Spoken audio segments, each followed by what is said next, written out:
ನಾನು ಹೇಳ್ತಿರೋದು ಒಂದು ಮನೆ 4 ಕೋಟಿ ಇರ್ತವೆ, 10 ಮನೆಗೆ ಹೋಗಕ್ಕಾಗಲ್ವಾ?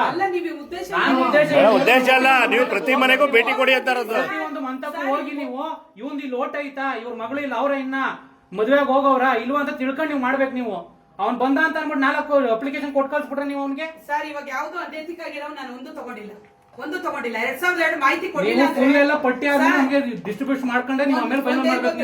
2002 ಮಾಹಿತಿ ಕೊಡ್ಲಿಲ್ಲ ಅಂತವ್ರದ್ದು ಹೋಗುತ್ತೆ, ಆಟೋಮೆಟಿಕ್ ಆಗಿ ಹೋಗುತ್ತೆ. ಈಗ ಅವ್ರು ತಪ್ಪು ಮಾಹಿತಿ ಕೊಟ್ಟೋದ್ರು ಹೋಗುತ್ತೆ ಅಲ್ಲ ಮೇಡಮ್. ನಿಮ್ಗೆ ತಹಸೀಲ್ದಾರ್ ಗೈಡ್ಲೈನ್ಸ್ ಏನ್ ಕೊಟ್ಟವನೆ ಸರಿನಾ? ಏನ್ ಕೊಟ್ಟವ್ರ ಗೈಡ್ಲೈನ್ಸ್? ಮನೆ ಹತ್ರ ಹೋಗಿ ನೀವು ಮಾಡಿ ಅಂತ ಕೊಟ್ಟಿರೋದು. ನಿಮ್ ಹತ್ರ ಕರ್ಕೊಂಡ್ ಮಾಡಿ ಅಂತ ಹೇಳೋರ ಗೈಡ್ಲೈನ್ಸ್ ನ ತಹಸೀಲ್ದಾರು.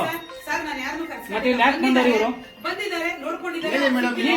ನೀವು ಕೊಡಲ್ಲ ಅನ್ಬೇಕು, ನಾವು ಮನೆ ತಗೊಂಡು ನಡೀರಿ ಅನ್ಬೇಕು. ಮೇಡಮ್ ನಿಮ್ ಅನುಕೂಲ ನೋಡ್ಬಾರ್ದು, ಪಬ್ಲಿಕ್ ಅನುಕೂಲ ನೋಡಿ. ನಿಮ್ ಅನುಕೂಲ ಅಲ್ಲ, ಪಬ್ಲಿಕ್ ಅನುಕೂಲ ನೋಡಿ. ಈಗ ಅಕಸ್ಮಾತ್ ಇವ್ರ ಮನೇಲಿ ಒಂದು ಹೊಸ ಸೇರ್ಪಡೆ ಇರ್ತದಪ್ಪ, ನೀವು ಒಂದು ಪಕ್ಷಕ್ಕೋಸ್ಕರ ಮಾಡ್ತೀನಿ ಅಂತ ಅಂದ್ರೆ ಗ್ಯಾರಂಟಿ ನಿಜವಾಗ್ಲೂ ತಹಸೀಲ್ದಾರ್ ತಗೊಂಡು ಕಂಪ್ಲೇಂಟ್ ಮಾಡ್ತೀನಿ ಸರಿನಾ? ಹೇಳ್ತಾ ಇದ್ದೀನಿ. ನಾನು ಯಾರ ಮನೆದು ಊಟ ಮಾಡಲ್ಲ, ನೀರ್ ಕುಡಿಯಲ್ಲ, ಯಾರ ಹತ್ರ ದುಡ್ಡು ಇಸ್ಕೊಂಡಿಲ್ಲ. ಊಟ ಮಾಡಲ್ಲ ಅವೆಲ್ಲ ಬೇಡ ಮೇಡಮ್ ಸರಿನಾ? ಊಟ ಗೀಟ ಅವೆಲ್ಲ ಬೇಡ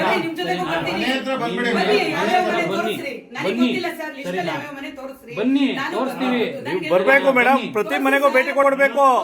ನೀವು ಕೇಳ್ಬೇಕು 19 ಮಾಡಿದ್ಯಾ ಕೊಡಿ ID ಕಾರ್ಡ್ ಕೇಳ್ಬೇಕು. ನೀವು ಕೇಳ್ದಲ್ಲ ಒಂದ್ ಕಡೆ ಕೂತ್ಕೊಂಡು ಬನ್ನಿ, ಇಲ್ಲಿ ಬನ್ನಿ, ಅಲ್ಲಿ ಬನ್ನಿ ಅಂದ್ರೆ ಬನ್ನಿ, ಎದಳಿ ಬನ್ನಿ.